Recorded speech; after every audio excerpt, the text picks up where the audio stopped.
Okay, for the couple of you that actually care, or the one of you, not including me, I'll go through my pickups in order as best I remember. This is a temporary background. I don't have my kind of normal setup here, and my computer's in the background, and I figured why not just use some of these boxes from the junk trunk purchases that I made. Why not? So the first purchase I made, and this was in a different video, 1962 Willie Mays. I actually purchased this on behalf of Andy, nostalgic about baseball, and I hope he's happy with it. This one's going to go, in a binder. It has some paper loss here, but honestly, I think it presents pretty well because the centering's not bad. The corners aren't bad. I just hope he's not disappointed with it because I couldn't really see the paper loss.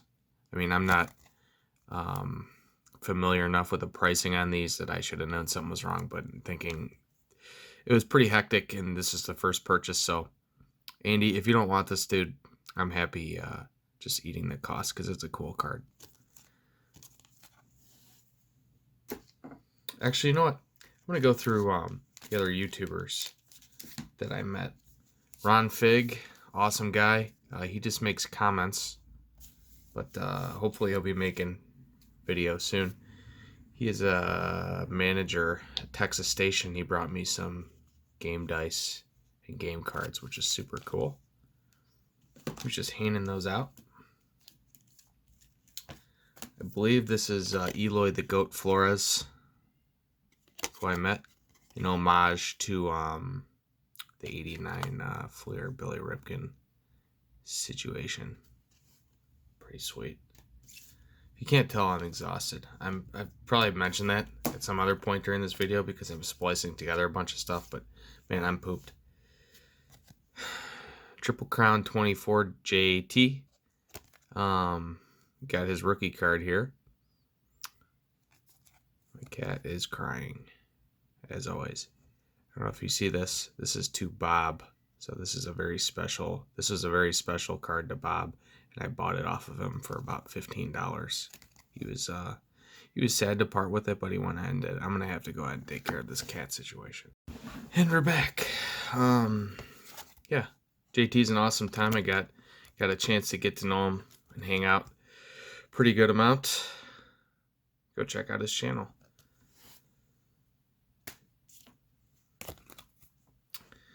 Man who needs no introduction.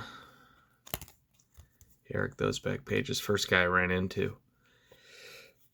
I actually bought out all of the customs that Bob Lewis received. You know, just another example of the type of guy Bob is. He's just trying to profit off of his friends. But very cool card nonetheless. I just kind of look at it like this, and that's awesome. Most of these are numbered. It's actually more uncommon for this card to not be numbered. So in essence, it's a short print. Eric, awesome guy. Extremely knowledgeable. I was calling him the Cardboard Oracle because if you had a question about 2013 Prism or he knew about the C-3PO error in Star Wars, he knew what year that came out. It's just incredible. The Cardboard Oracle. Joe Silver Jackify. I met him. Wow, 1 of 1. That is sweet. I haven't even read this until now. That's awesome. Everyone was talking about how he's an awesome guy. He seemed like an awesome guy. I met him very briefly. It would have been cool to have spent more time. Have a beer with him or something, but just wasn't in the cards. I had to head back on Friday, and I think he was getting there on Friday. So that's cool there. Up North Collectors, Mike and Luke. I got one of their special packs that if you came up and asked, they would give it to you. I'm excited to break open into this. I'll probably put this on a different video and show you guys what's in there. Really nice guys. I ran into them a few times, and Thursday night got to chat with them quite a bit. Super nice guys. So we'll go into the pickups for me. Um, I was looking for a lot of Sotos on the show. I feel like he is undervalued without much of a reason. You know, the hobby just kind of moves on. What have you done for me lately? Well, in terms of him, it's continue prolific production at a young age. But his stuff is slipping, and I was happy to pick up a couple more things here. This is just the base paper. Shocked at how cheap I was able to pick it up. Did a package deal with these two. I have never owned this card, and I thought it was time. To pick one up. I mean, any baseball collector that has any kind of modern stuff, you gotta have the '89 Upper Deck Griffey. You know what I mean? If you followed along with my low end modest collection, I really concentrate on PSA cards. In a sense, I regret a little bit picking up this instead of the PSA 9, but I also don't, because it was kind of spur of the moment and I was really excited. And I was looking at this one and I was like thinking, and I hadn't made a purchase myself, and I said, I even told the guy, I'm like, well, I want one of these. He's like, well, why not both? He said, I'll do both for whatever. And I couldn't say no to the price. And I talked to Eric, and he thinks that this card took a hit because of a bad hologram. Can't really see. He said there's a little scratch on there. He said the hologram was a little dinged up, but that's where it really took the hit. But the front of the card, this packaging here is like smudged up, but the case looks good. The front looks really nice. The centering's perfect. Everything looks good. Centering and edges 9.5. So it's a sharp card, and I'm super. People always say I'm happy to add it to the collection, but this is a big deal for me, even if it is just a 9. I've wanted this card ever since I learned about it. I don't need 10s anymore and everything, and especially something like this. I don't know why it makes especially a difference, but it's just kind of like I just want to own a real version of it, and the 9 looks perfectly fine to me. And I picked this up for decently below eBay prices. I think I got it for, I think the guy was asking 45 or 50, and I offered 40, and he accepted. So this one's probably gonna have to go in the Wall of Fame case that I have. It's gonna have to bump somebody out. Actually, several of these will be added there. I was hanging out with some tubers, and we were by the baseball card exchange, and there's a big line forming. Someone said the deal of the day was the '89 Donruss Griffey rookie card for $1. And I was like, well, that makes sense. All these people are waiting, but actually they're waiting for the next deal of the day, and there was just a big stack of these, so I grabbed one. I mean, come on, $1 for this card? Come on, guys, it'd be ridiculous. JT picked this one up out of a $1 box for me. That was super nice of him, knowing that I pull for the Brewers. Super nice. And that is just, these heritage refractors are just sweet. Look at that card, man. That's freaking awesome.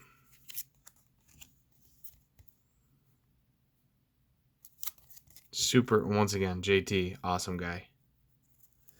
I really wanted to work on my 68 set. I didn't do as much as I would have liked, but I did do a little bit. And this guy actually sets up at shows near my house every week, which is awesome. So this guy's going to help me finish my set. He mentioned afterwards that he comes up to Milwaukee. So I just picked up 10 high-numbered cards. That was cool. I picked up, I might as well show them now. At the tail end of the show, I was kind of panicking that I hadn't gotten any vintage cards. So I went ahead and picked up these. I think I overpaid a bit, but they are very sharp copies of these two amazing players. I worked out a little bit better of a deal than this, but yeah, I think I overpaid on this one. I was kind of rushing there. I was hanging out with Bowman 53 at the end. Alex, another really great guy. Hung out with him a decent amount too. And I wish I could have hung out with him a little bit more. But and I really had a blast with the very small amount that I walked the floor with him. He was helping me look for some vintage cards. Just obviously with his Bowman 53 task that he's working on. I think he has 9 cards left. He's real knowledgeable about vintage cards, and you can tell he just really cares about, other people's collecting journeys too. And he was walking around helping with me, but I was kind of in a rush and I had to leave to get home. But anyway, 68s, excited to add those. You've seen a lot of other people do this, the PSA custom card. This is mine. Kind of an awkward picture. I'm not really sure. Not really sure what happened. I don't know if I was like sneezing or what, but it just didn't quite. It's not the most flattering picture of me, but it's not the least flattering either. So whatever. Probably put that in a box. Never look at it again. This video is already at 9 minutes. I'm boring everybody. I mean, I figure I have to show the cards I picked up. These next 2 cards I actually purchased as I like the cards, but I also purchased them as a thank you to a dealer for doing something that I'll get to at the very end. I like these blacks. 2018 Topps Update Black Tyler O'Neill. So that's very low numbered. I did not pay $50 for this. 49 of 67, just a really cool card. I kind of felt like this guy was pretty underrated coming into this season. He's got a lot of power. I didn't realize like how poorly he was doing this season, so I feel like I probably helped the dealer out, but that was my goal to begin with, so it's fine. We worked out a package deal on this card and this card. This card immediately caught my eye when I looked down. Again, I wanted to purchase something from the dealer because he did something very selfless to help me out. I saw this card and I was just like, hey, what are you asking on that one? And I saw 40.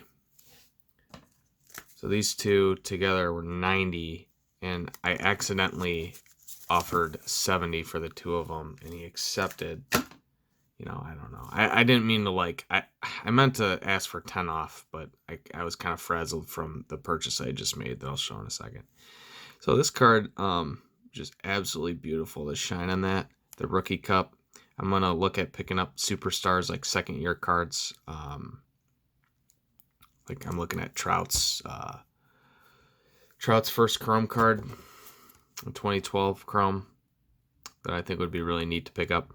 So I ended up checking the pop on this just out of a hunch, and there's only 4 of this card graded. 3 are 10s, 1's a 9. I think cards like this have a lot of room to grow, especially if he has definitely put himself on the path for becoming a Hall of Famer, which is awesome because I followed his career from, when he was just a prospect, and he's just, what he's doing is just unbelievable, literally unbelievable. So I feel like it was a good opportunity to pick up that card. And then my biggest card, I kind of realized a couple days before the show, it was my number 1 target. I'm just going to show it and I'll kind of tell the story. This was the number 1 target I had coming into the show. Still can't believe I own this card. I know this might not be a big card for you guys out there, for all of you guys out there, but this is a big card to me. I'm a low-end collector. I take stabs at, mid-end sometimes.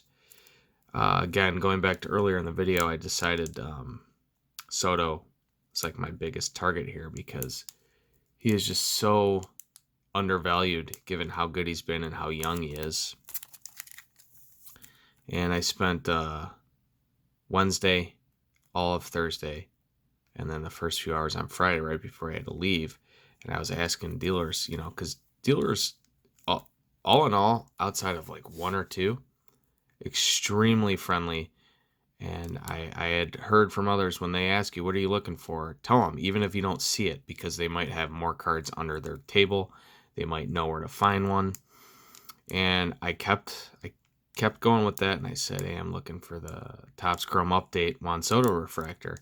And several people they said, well, good luck finding that at the show. And then I had, I got close a few times. Someone said that they think someone walked by their booth looking for it, and they said I should come back. And then, I kind of, whatever, this was early in the search, and I kind of blew it off, and I forgot who it was. And then one of them said, well, they had 4 at PSA, and they gave me their business card. And then I got over to the guy's booth that I just purchased those last 2 cards. And I asked him, and he said, actually, a guy walked by and offered to, or tried to work out a deal to sell it to him 5 minutes before I came over. And I like jumped, and I asked him, do you have the guy's number? And he said, yeah, let me text him. And he said, well, I mean, we don't need to talk about numbers. It doesn't really matter. Whatever. But he said, yeah, it just wasn't really worth it to me. I wanted, well below any eBay comps, whatever. And the guy came over, and I've never bought from just a random person at a show before, but this guy, he was willing to deal, and I guess he had bought this card the day before or something, and I don't really care about, paying a little bit more than he paid, because I still thought it was a very fair deal. And the dealer said, hey, he said he would do this. And the guy said, how about this? And I agreed. I thought it was very reasonable, very fair. It's a true gem. This is something that I'll consider crossing over to PSA. I've never even submitted to PSA to begin with, so I don't even know how that would work. Maybe somebody can help me out there, but this is something I'd probably want to cross over if I can get the 10. Numbered out at 250, I think this could be my first like real big boy card. If this guy continues to do what I think he can do, this will be a big one. The biggest pickup that I had at the show, though, was not this. It was friendship. Like, for real. If you take a look at the stack of cards that I grabbed, let me just do this really quick. Not including the giveaway stuff. Let me just see this little stack here. And you got the 68s. If you look at this, like, that's not that many cards. But that's not what it was about. Like, I had a blast picking up the cards, the thrill of the hunt and all that. But, like, this is not, a few days that you'll remember the rest of your life. It's not because of these. It's because of what happens around these. And talking to the people that understands why these are such a big deal to us. You know what I mean? Just absolutely incredible. I really hope I can go next year. I hope all you guys can go.